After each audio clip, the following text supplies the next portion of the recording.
ഞാൻ ജീവനോടെ തിരിച്ചു വന്ന നിന്റെ എല്ലാം നശിപ്പിക്കും ഞാൻ. വേദനക്കിടയിലും എങ്ങനെയോ പറഞ്ഞൊപ്പിച്ചു രോഹിത്. അതിന് പുച്ഛത്തോടെയുള്ള ചിരിയായിരുന്നു മറുപടി. അതിന് നിന്നെ ജീവനോടെ വിട്ടാലല്ലേ? പ്ലീസ് എൻ്റെ മോനൊന്നും ചെയ്യല്ലേ. നിന്റെ മകന് വേദനിച്ചപ്പോൾ നിനക്ക് നൊന്തുവല്ലേ? ആ പാവം പെൺകുട്ടിയെ എന്തിൻ്റെ പേരിലായാലും കൊണ്ടുപോയത് തെറ്റല്ലേ? ഇനി ഒന്നിനും ഞങ്ങൾ വരില്ല. ഇനി വന്നാലല്ലേ അതിനുള്ള അവസരം നിങ്ങൾക്ക് തരാൻ ഉദ്ദേശിക്കുന്നില്ല. പ്ലീസ്. അഗ്നിദേവ് ആരാണ് എന്നറിഞ്ഞിട്ടും ഇങ്ങനെ ചെയ്യാൻ നിങ്ങൾക്ക് തോന്നിയത് കാലനെ വിളിച്ചു വരുത്തിയത് പോലെയാണ്. അവരുടെ മുഖം ഭയം കൊണ്ട് വിളറി പരസ്പരം പേടിയോടെ നോക്കി. ഇവർക്ക് ജീവൻ നിലനിർത്താൻ മാത്രം ഭക്ഷണം കൊടുത്താൽ മതി. Okay sir. Stephen sir. Kichu വിളിച്ചതും സ്റ്റീഫൻ പുറകെ ചെന്നു. അപ്പോഴേക്കും വേദന കൊണ്ട് രോഹിത് നിലവിളിക്കുന്നത് അവന് കേൾക്കാമായിരുന്നു. ഇതേസമയം കല്ലുവിൻ്റെ മുറിക്ക് പുറത്ത്. കല്ലു. മുറിയുടെ വാതിൽ തട്ടി സുജാമ വിളിച്ചു. വാതിൽ തുറന്ന് കല്ലു അമ്മയെ ഒന്ന് നോക്കി. എന്ത് കോലാണ് കല്ലു നിന്റെ? അവളൊന്നും പറയാതെ ബെഡിൽ പോയിരുന്നു. എന്താ കല്ലു, വന്ന് അന്ന് തൊട്ട് നിന്നെ ശ്രദ്ധിക്കുക. എന്തെങ്കിലും പ്രശ്നമുണ്ടോ? അമ്മ ചോദിക്കാൻ കാത്തിരുന്ന പോലെ അവൾ പൊട്ടിക്കരഞ്ഞുകൊണ്ട് അമ്മയെ കെട്ടിപ്പിടിച്ചു. കല്ലുമോളെ എന്താ? അവളൊന്നും പറയാതെ കരഞ്ഞുകൊണ്ടിരുന്നു. കല്ലു, നീ കരയാതെ കാര്യം എന്താണെന്ന് പറ, ഞാൻ അച്ഛനെ വിളിക്കാം. വേണ്ട, എന്ന കാര്യം പറ. അമ്മേ, അത് എന്താ കല്ലു? അത് ഞങ്ങൾ ലാസ്റ്റ് ഡേ ബീച്ചിൽ പോയി. അവിടെ വെച്ച് ലച്ചുവിനാരോ തട്ടിക്കൊണ്ടുപോയി. ദൈവമേ, നീ എന്താ കല്ലു പറയുന്നേ? അതെ അമ്മേ, അതല്ല ഞാൻ ഒറ്റയ്ക്ക് വന്നത്. എന്നിട്ട് ആരും പറഞ്ഞില്ലല്ലോ. ഇവിടെ അറിയിച്ച എല്ലാവരും പേടിക്കുമെന്ന് ഏട്ടൻ പറഞ്ഞിട്ടാ. എന്നിട്ടിപ്പോൾ എന്തായി? ദൈവമേ, ഏട്ടത്തി അറിഞ്ഞ? അഗ്നിയേട്ടൻ പോയത് അങ്ങോട്ടാ. ആണോ? എന്നിട്ട് എന്തെങ്കിലും പറഞ്ഞോ? ലച്ചുവിനെ കിട്ടി, ഏട്ടൻ്റെ കൂടെയുണ്ടവൾ. എൻ്റെ ദേവി, നീ കാത്തു. അതിനാണോ ഇങ്ങനെ മുറിയിൽ കയറിയിരിക്കുന്നേ? അതമ്മേ, അവളെ നോക്കണമെന്ന് ഏട്ടൻ പറഞ്ഞിട്ട് ഞാൻ ശ്രദ്ധിക്കാത്തത് കൊണ്ടല്ലേ അങ്ങനെ സംഭവിച്ചത്. അതൊന്നും ഓർത്തിരിക്കണ്ട. പുറത്തേക്കൊക്കെ ഇറങ്ങി നല്ല കുട്ടിയായിരിക്കണം. എന്നാൽ ഞാൻ പോവുക. നീ എന്താ ഇങ്ങനെ ഇരിക്കണമെന്ന് ചോദിക്കാൻ വന്നതാ. സുജാമ അവളോട് പറഞ്ഞിട്ട് താഴേക്ക് പോയി. എന്നിട്ടും കല്ലുവിൻ്റെ മുഖം തെളിഞ്ഞില്ല. എന്തോ ലച്ചുവിനെ കാണാതായത് തൻ്റെ തെറ്റുകൊണ്ടാണ് എന്ന് അവൾ കുറച്ച് വിശ്വസിച്ചു. ഫോൺ അടിക്കുന്ന സൗണ്ട് കേട്ട് അവൾ ചിന്തകൾക്കുണർന്നു.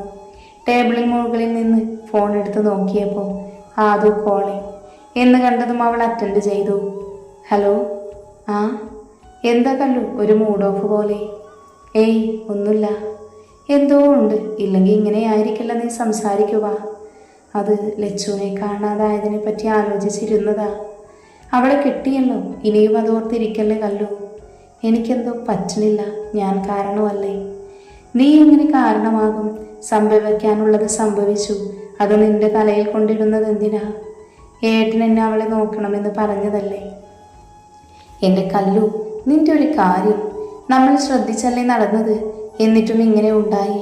അപ്പം എന്തൊക്കെയാണ് സംഭവിച്ചാലും വിധിയെന്നൊക്കെ ഇല്ലേ? അത് അത്രയേ ഉള്ളൂ. ദേ പെണ്ണെ, വെറുതെ കൂക്കൂ എന്ന് പറഞ്ഞുകൊണ്ടിരിക്കാതെ നാളെ ക്ലാസ്സിൽ വരണം. ആ വരും. നീ നോട്ട് എഴുതിയോ? എന്തിൻ്റെ? ബെസ്റ്റ്. എടി, നമ്മൾ പോയത് എന്തിനാ? ഓ സോറി, അത് ഓർത്തില്ല.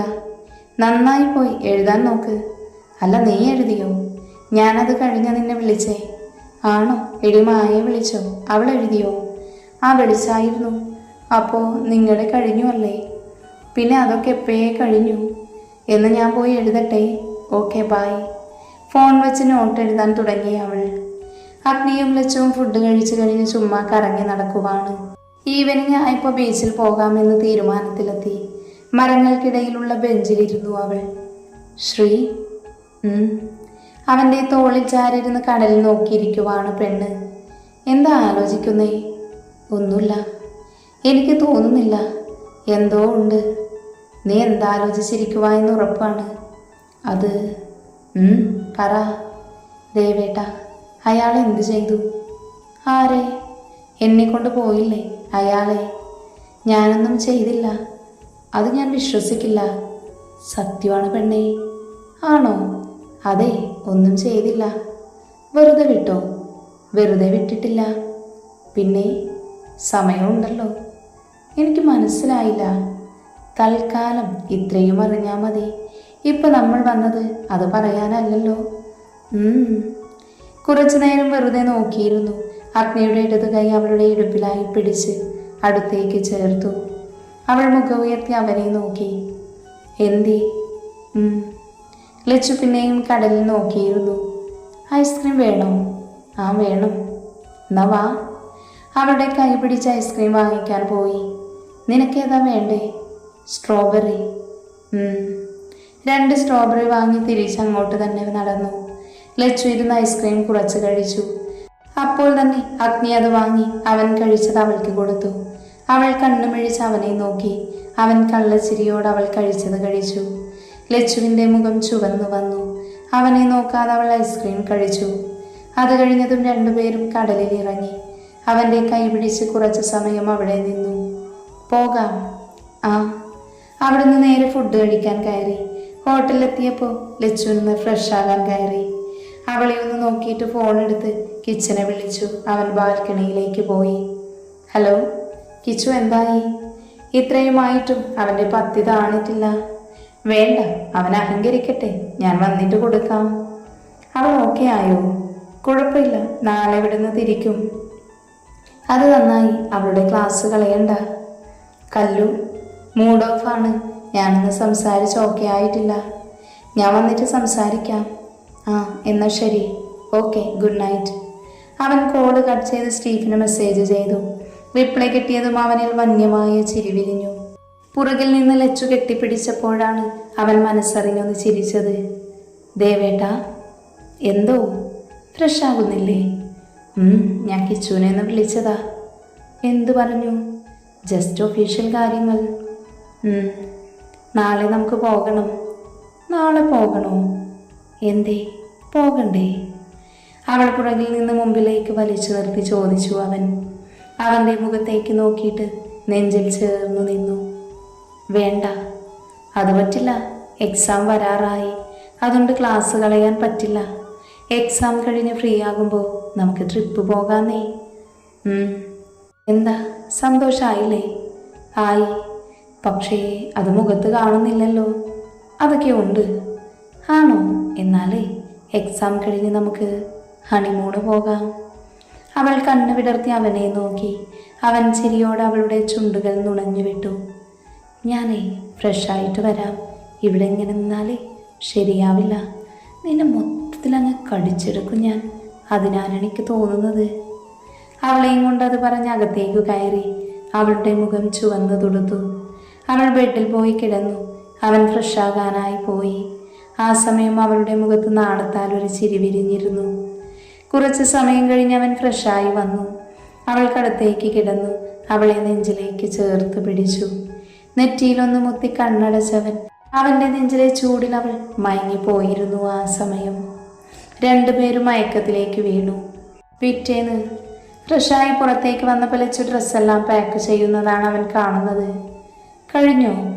അവൾക്കടുത്തേക്ക് വന്ന് ചോദിച്ചതും അവൾ പെട്ടെന്ന് തിരിഞ്ഞു നോക്കി. ആ കഴിഞ്ഞു. എന്നാ ഫ്രഷായി വാ. അവനെ ഒന്ന് നോക്കിയിട്ട് അവൾ ഫ്രഷാകാൻ പോയി. അവൻ ഡ്രസ്സ് ചേഞ്ച് ചെയ്ത് അവൾക്കായി വെയിറ്റ് ചെയ്തു. കിച്ചുവിൻ്റെ കോള് വന്നതും അവൻ അറ്റൻഡ് ചെയ്തു. ഹലോ ഹലോ, അവിടുന്ന് തിരിച്ചോ? ഇല്ല. എന്താടാ? ഏയ് ജസ്റ്റ് ചോദിച്ചു എന്നേ ഉള്ളൂ. ഇന്ന് മീറ്റിംഗ് ഇല്ലേ? ഉണ്ട്, അതിൻ്റെ ഫയൽ നോക്കിക്കൊണ്ടിരിക്കുവാൻ ഞാൻ. എല്ലാം പെർഫെക്റ്റ് ആയിരിക്കണം. ആയിരിക്കും. ഓക്കെ, എന്നാൽ എത്തിയിട്ട് വിളിക്കാം. ഓക്കേടാ, ബായ്. അവൻ കോള് കട്ട് ചെയ്ത് ബാഗെല്ലാം ഒന്ന് നോക്കിയിട്ട് ബാൽക്കണിയിലേക്ക് പോയി. ലച്ചു ഫ്രഷായി പുറത്തേക്ക് വന്നു. മിറർ നോക്കി മുടി കോതിയിട്ട് ജസ്റ്റ് ഒരു പൊട്ട് മാത്രം തൊട്ട് സിന്ദൂരമിട്ട് മൊത്തത്തിലൊന്ന് നോക്കിയിട്ടവൻ അവൻ മാറിയിട്ടതും അവൾ മാറിയതും എടുത്ത് കവറിലെടുത്ത് ബാഗിൽ വെച്ചു. ബാൽക്കണിയിലേക്ക് നോക്കിയതും അവിടെ നിൽക്കുന്നവനെ കാണി അവൾ പതിയെ അങ്ങോട്ട് ചെന്നു. പുറകിലൂടെ അവനെ ചുറ്റിപ്പിടിച്ചതും അവൻ ചിരിയോടെ അവൾക്ക് നേരെ തിരിഞ്ഞു. അപ്പോൾ നമുക്ക് പോകാം. എന്തേ? ഒന്നുമില്ല. എന്തോ ഉണ്ടല്ലോ എൻ്റെ പെണ്ണിന്. അത് പിന്നെ നമ്മൾ മാത്രമുള്ള 2 ദിവസമല്ലായിരുന്നു. പെട്ടെന്ന് പോകുന്നതിൻ്റെ ഒരു വിഷമം. സാരമില്ല പെണ്ണേ, ഞാൻ പറഞ്ഞില്ലേ എക്സാം കഴിഞ്ഞ് നമുക്ക് പോകാമെന്ന്. എന്നാൽ പിന്നെ നമുക്കിറങ്ങിയാലോ? അവൾ മൂറിയതും അവൻ അവളെ നെഞ്ചോട് ചേർത്ത് പിടിച്ചു. അവൾ മുഖം അവൻ്റെ നെഞ്ചിൽ അമർത്തി വെച്ചു. അവൻ അവളുടെ ഇടുപ്പിൽ പിടിച്ച് അവൾ ഒന്നുകൂടെ നെഞ്ചിൽ അമർത്തി. അവൾ മുഖം ഉയർത്തി അവനെ നോക്കിയതും മുഖം താഴ്ത്തി പരസ്പരം കണ്ണുകൾ ഇടഞ്ഞതും മുഖമടുത്തേക്ക് വന്നു. അവളുടെ ചുണ്ടിലായി അവൻ്റെ ശ്വാസം അടിച്ചതും അവൾ വിറയലോടെ കണ്ണുകൾ അടച്ചു. അവൻ ചിരിയോടെ അവളുടെ ചുണ്ടിൽ ചുണ്ട് ചേർത്ത് പതിയെ നുണഞ്ഞെടുത്തു. അവൾ നീങ്ങിക്കൊണ്ട് അവൻ്റെ മുടിയിൽ പിടിച്ചു വലിച്ചു. അവൻ്റെ ഒരു കൈ അവളുടെ പിൻകഴുത്തിൽ പിടിച്ചു. മുഖം ഉയർത്തി തിരിച്ചപ്പോഴും അവളും അവനെ ചുംബിച്ചു. അതിനനുസരിച്ച് അവൻ്റെ കണ്ണ് വിടർന്നു. അവൻ അവളുടെ കീഴ്ചുണ്ടും മേൽചുണ്ടും പതിയെ മാറി മാറി നുണഞ്ഞെടുത്തു. അവളുടെ സോഫ്റ്റായ അതരം അവനിൽ വികാരങ്ങളുടെ മുൾവേലികൾ തീർത്തു. സമയം പോകുന്നതിനനുസരിച്ച് ചുണ്ടുകളിൽ നിന്ന് ചുംബന നാവുകൾ തമ്മിൽ ഏറ്റെടുത്ത് മുന്നോട്ട് പോകുന്തോറും അവൾക്ക് ശ്വാസം മുട്ടി. അവൻ്റെ മുടിയിൽ പിടിച്ച് ശക്തിയിൽ വലിച്ചതും അവനൊന്നുകൂടെ അമർത്തി ചുംബിച്ചുകൊണ്ട് പിന്മാറി. അവൾ തളർച്ചയോടെ അവൻ്റെ നെഞ്ചിൽ കിടന്ന് കിതപ്പടക്കി. അവൻ അവളുടെ പുറത്ത് തഴുകിക്കൊടുത്തു. കുറച്ചു കഴിഞ്ഞതും അവൾ നെഞ്ചിൽ നിന്ന് മുഖമുയർത്തി അവനെ ഒന്ന് നോക്കി. അവളെ തന്നെ നോക്കി തന്നെ നിൽക്കുന്നത് കണ്ടതും നാണം കൊണ്ട് അവളുടെ മുഖം ചുവന്നു നിറഞ്ഞു. അവൻ ചിരിയോടെ അവളുടെ മുഖം കയ്യിലെടുത്തു. പരസ്പരം നോക്കിക്കൊണ്ട് അവൻ മുഖം താഴ്ത്തി അവളുടെ നെറ്റിയിലൊന്ന് മുത്തി. അവൾ കണ്ണടച്ചത് ഏറ്റുവാങ്ങി. പെണ്ണെ, പോകാം. ഇനി ഇങ്ങനെ നിന്നാ അത് ശരിയാവില്ല. എനിക്ക് കൺട്രോൾ കിട്ടുന്നില്ല പെണ്ണെ. നിന്നെ അടുത്ത് കിട്ടുമ്പോൾ എന്തൊക്കെയോ ചെയ്യാൻ തോന്നുക. ഇനി ഇവിടെ നിന്നാലും ശരിയാവില്ല. അതുകൊണ്ടാണ് ഞാൻ പറഞ്ഞത്, നമുക്ക് പോകാം. അത്രത്തോളം മധുരമാണ് പെണ്ണെ നിൻ്റെ ഈ ആദരങ്ങൾക്ക്. എന്ത് സോഫ്റ്റാണടി ഇത്. അതെല്ലാം കേട്ട് അവൾ മനസ്സ് നിറഞ്ഞ് നാണത്താൽ പുഞ്ചിരിച്ചു. അവളുടെ പുഞ്ചിരി കാണും തോറും അവനിൽ വീണ്ടും വികാരം നിറഞ്ഞു. എന്നാൽ അതെല്ലാം ഉള്ളിലൊതുക്കി അവൻ വീണ്ടും പറഞ്ഞു, പോകാം നമുക്ക്. അവർ അകത്തേക്ക് കയറി ബാഗ് എടുത്തു. അവളുമായി പുറത്തേക്ക് ഇറങ്ങി. റിസപ്ഷനിൽ ചെന്ന് ചെക്കൗട്ട് ചെയ്ത് അവർ ഒരു ടാക്സി പിടിച്ച് എയർപോർട്ടിലെത്തി. കിച്ചു ഓഫീസിൽ ബിസിയാണ്. ഒരു മീറ്റിംഗ് ഉണ്ട്. അതിനാവശ്യമുള്ള ഫയൽ നോക്കിക്കൊണ്ടിരിക്കുവാണ്. May I coming? Yes. Riya അകത്തേക്ക് കയറി വന്നു. കിച്ചു ഫയലിൽ നിന്ന് മുഖം ഉയർത്തി. എന്താ Riya? Sir, 10 minutes meeting start ചെയ്യാൻ. എല്ലാം ഓക്കെ അല്ലേ? Yes sir. ഓക്കെ, അവരെത്തും എന്നെ വിളിച്ചാൽ മതി. Okay sir. ആ റിയ, മനോജിനോടൊന്ന് വരാൻ പറയൂ. Okay sir. അവൾ അവനോട് പറഞ്ഞ് പുറത്തേക്കിറങ്ങി. കുറച്ച് കഴിഞ്ഞപ്പോൾ മനോജ് വന്നു. എന്ത് സർ വിളിച്ചത്? ഈ മാസത്തെ അക്കൗണ്ട് ഡീറ്റെയിൽസ് 5 മണിക്ക് മുന്നേ കൊണ്ടുവരണം. Okay sir. അയാൾ പുറത്തേക്ക് പോയതും റിയ വന്ന് വിളിച്ചു. അവൻ ഫയലുമായി പുറത്തേക്കിറങ്ങി മീറ്റിംഗ് ഹാളിലേക്ക് പോയി. അമ്മേ, എന്താ രേഷ്മേ? അച്ഛനും രോഹിത്തും എങ്ങോട്ടാ പോയത്? എന്തെങ്കിലും ബിസിനസ് മീറ്റിംഗ് ഉണ്ടാവും, അതിന് പോയതാകും.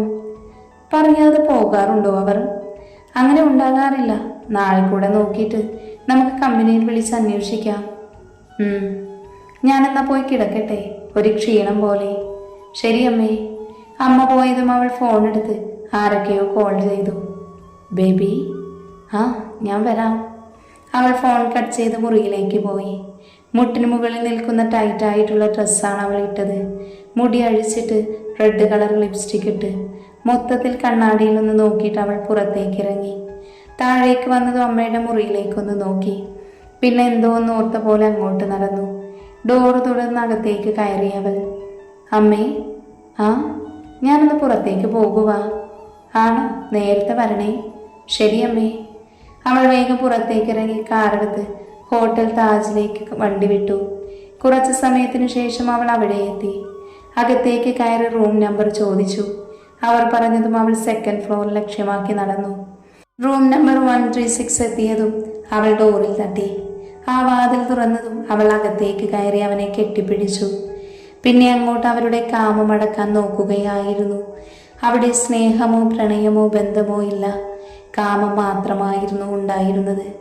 ഇതേ സമയം മറ്റൊരിടത്ത് രോഹിത് വേദന സഹിക്കാൻ പറ്റാതെ പുളയുകയാണ്. അത് നോക്കി നിൽക്കാൻ മാത്രമേ അവൻ്റെ അപ്പന് പറ്റിയുള്ളൂ. കുറച്ച് കഴിഞ്ഞതും ഒരാൾ അവർക്കുള്ള ഫുഡ് കൊണ്ടുവന്നു കൊടുത്തു. ഇതാ കഴിച്ചോ, അവസാനത്തെ അത്താഴമായിരിക്കും. അത് കേട്ടതും അവർ പേടിയോട് അവനെ ഒന്ന് നോക്കി. നോക്കേണ്ട, ബോസ് എത്തിക്കഴിഞ്ഞു. അയാൾ പറഞ്ഞിട്ട് പുറത്തേക്ക് പോയി. അവർ പരസ്പരം നോക്കി. അവൻ വന്ന് നമ്മളോട് ജീവനോട് വിടുമോ? അറിയില്ല, എങ്കിലും നമുക്ക് പറഞ്ഞു നോക്കാം. എന്തായാലും ഇതെടുത്ത് കഴിക്ക്. ഞാനിങ്ങനെ കഴിക്കാനാ? കൈ അവർ തല്ലി ഒടിച്ചെന്ന് തോന്നുന്നേ. ഞാൻ തരാം. അയാൾ അവൻ്റെ അടുത്തേക്ക് ചെന്ന് കഴിക്കാൻ വായിൽ വെച്ചു കൊടുത്തു. വേദന ഉണ്ടെങ്കിലും എങ്ങനെയോ അവനത് കഴിച്ചു. അവിടെ ഇരുന്ന് കുപ്പിവെള്ളം എടുത്ത് അവന് കൊടുത്തു അയാളും കഴിച്ചു. ക്ഷീണം കൊണ്ട് അവൻ അവിടെ കിടന്ന് പതിയെ കണ്ണുകൾ അടച്ചു. അവനെ നോക്കിയിട്ട് അയാൾ അവിടെ ഇരുന്നു. അവൻ വന്ന വെറുതെ വിടുമെന്ന് പ്രതീക്ഷയില്ല എങ്കിലും എങ്ങനെയും ഇവിടുന്ന് രക്ഷപ്പെടണമെന്നായിരുന്നു. ഓർത്തുകൊണ്ട് അയാൾ കണ്ണടച്ചു. ലച്ചുവും അഗ്നിയും എയർപോർട്ടിൽ നിന്ന് പുറത്തേക്ക് ഇറങ്ങി. എങ്ങനെയാ പോകുന്നേ? വണ്ടി വന്നിട്ടുണ്ടാകും. അവൻ പറഞ്ഞു നിർത്തിയതും അവർക്ക് മുന്നിൽ വണ്ടി വന്നു നിന്നു. ഡ്രൈവർ പുറത്തേക്ക് ഇറങ്ങിയതും അഗ്നി കൈ കാണിച്ചു. അയാൾ അകത്തേക്ക് തന്നെ കയറിയിരുന്നു. അഗ്നിയും ലച്ചുവും പുറകിൽ കയറിയതും അയാൾ വണ്ടിയെടുത്തു.